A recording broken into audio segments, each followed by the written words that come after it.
Hi everyone, my name is Kevin. Welcome back to the channel. If you haven't subscribed, please think about doing so and hitting the bell so you get notification.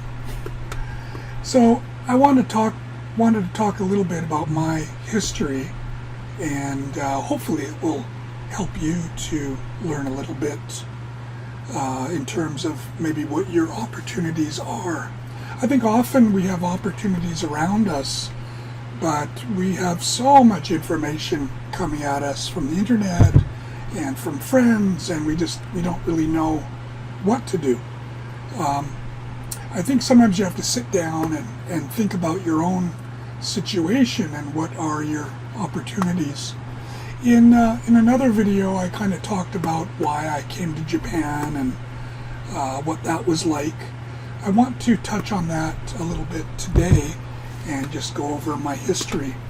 So in 1989, I came to Japan and I worked at an English school called ECC. Actually, before that, I was at St. Mary College in Nagoya, and I had told my parents that if I stayed in Japan, I wanted to open an English school. And of course, they laughed, like, what is he thinking? This dreamer guy going to Japan, he's going to start a school? You know, that's tough enough doing it in Canada. But anyway, so in 1991, after 2 years of teaching at various places, I felt that I knew enough about teaching. I've been trained fairly well and watched other good teachers and talked to students about what they liked and what they didn't like in English classes. So I felt I knew enough to start my own school. So my wife and I, my Japanese wife and I, we started a school in her apartment out in the countryside. I mean, if you saw the place, you'd probably never believe, like, why did they start a school there? And the school quickly boomed to 100 students within 10 months. It was amazing. It was still, the bubble economy in Japan had ended, but it was still pretty good. People were still had money to spend, and English was in vogue, and so it boomed. At first, I just taught at a table in the living room, and we actually sat on cushions, and the students had notebooks, and I used textbooks and other things. Slowly became more and more professional. I bought whiteboards and had a proper table with chairs to sit at, and yeah, we did pretty well.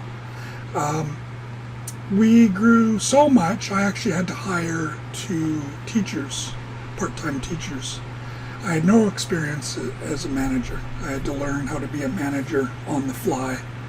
I read the 1 Minute Manager, which kind of gave you a brief idea of kind of what to do, what not to do, how to praise, things like that, and that helped me.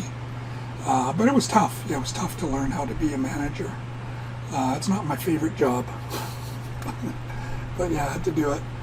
In 1993, we opened a second school, and I expected that to boom, but I learned a valuable lesson, which was, with the first school, we had a whole network going. My wife had been in the area for years. She was a good athlete. She was smart. She had a store. So customers at the store would talk to her, and they trusted her, and that led to them studying at the school. I was not God's gift to teaching, even though I thought I was at the time. So the second school, it was okay, but the first school had grown to 125 students. The second school was at 18, 19, 20.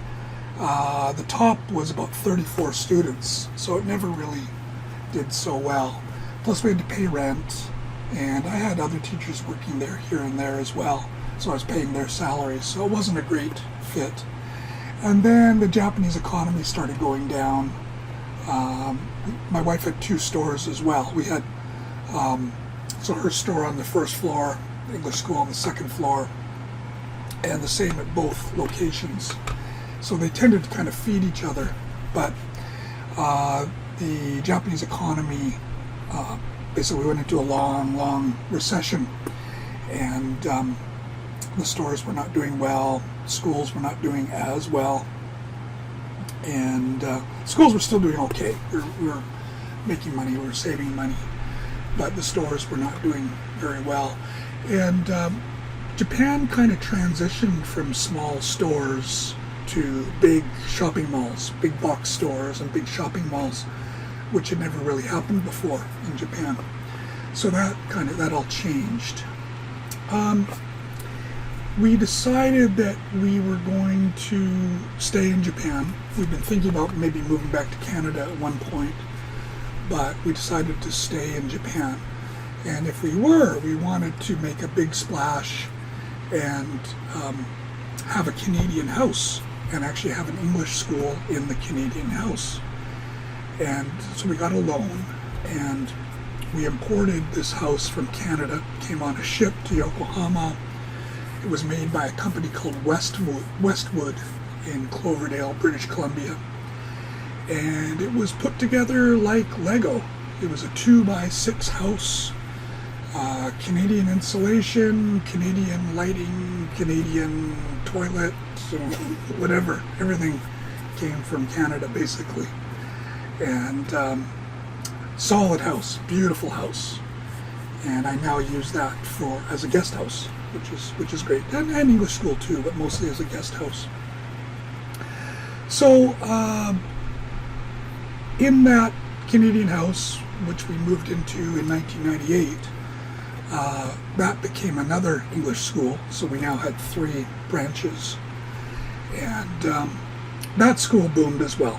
So we had, I think the top was 105 students. We had classes, I think it was 6 days a week. And that school did very, very well for a long time. I was semi-retired in my 30s, basically. I taught about up to 15 hours a week, and I managed the schools. But there wasn't so much to do. The schools were running okay. There were occasional problems with teachers that I had to deal with, but yeah, I kind of had that, what's that Chinese curse? I don't know if it's a Chinese curse or not, but I basically had gotten my goal in my 30s, and then I didn't know what to do. So it was one of those situations. So yeah, I wasn't sure what to do next, and hummed and hawed about it. And I talked to a man named Tom Anderson who told me about university teaching in Japan. And I said I didn't really want a boss. I didn't want someone telling me what to do. But he said at the university that he taught at that they had so much freedom, which is not so true now. But at the time it was. We had a lot of freedom to teach how we wanted, which is what I liked. So I thought I'll give it a shot. I'll apply. Probably I won't get a job, but I'll apply.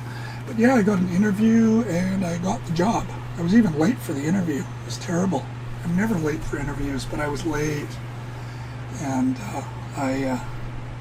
it was September, but it was really hot, and I was in a suit, and I couldn't find the campus. I thought it'd be so easy to find. So I ended up parking my car somewhere and running to the interview, horribly late.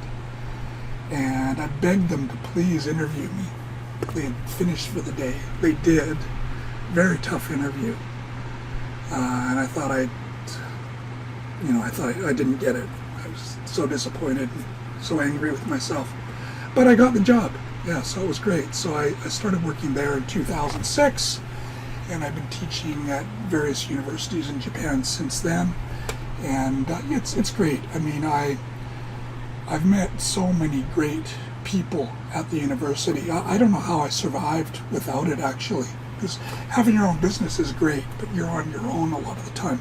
You have your teachers that work for you, but you're the boss, so the relationship's a bit different. But finally, I had all these colleagues, and that was great. You could bounce ideas off them, and they became a whole social life, so it was really, really cool. So as I've been getting older, I'm thinking, one day I've got to retire. What is a good retirement business? And even before that, we have 3 children, And I was thinking, how are we going to afford university for 3 children? That was another one. It's just huge. Basically, they estimate, I think it's 20 million yen per child to raise a child in Japan. So we were paying money for ballet and university and cram schools, things like that. So yeah, it was a lot of money. So I was thinking about what other opportunities do we have? What is our situation? And I found that we had these 2 buildings that my wife used to have a store in one. I still had an English school in one, but I didn't have as many classes. The English school business in our area had kind of gone down. And I love children, but I don't really want to teach English to children. So I wasn't doing that. If you're going to have an English school in Japan, I think at this point maybe an online school, or you definitely have to teach children, I think, to make it a go of it. If you're not going to teach children, I think it's very difficult. So we had these buildings available, and I talked to various people, and my brother was saying, why don't you think about having a guest house? So that's what we decided to try. But yourself, what is your unique situation? Maybe you have some property that's not being used well, or you know of a property that your friend owns that maybe you could rent. Is there something that you could be doing that people aren't doing? Various friends have talked about having a food truck. I didn't really bite on that because I don't know anything about it. But I did know about travel and staying at places and what I liked and what I didn't like. And I thought I could learn about Airbnb, and it seemed like a really good niche or a good possibility. So yeah, it's 2021 now, and the English school business is really a shadow of itself. There are schools going, but I think people use it as kind of a side hustle now. It's not like it was where we had 4 branches and 3 full-time teachers and myself, over 200 students. We had classes at companies. It was boom time. Even then, though, and even with 200 students, you would think, wow, the guy's rich.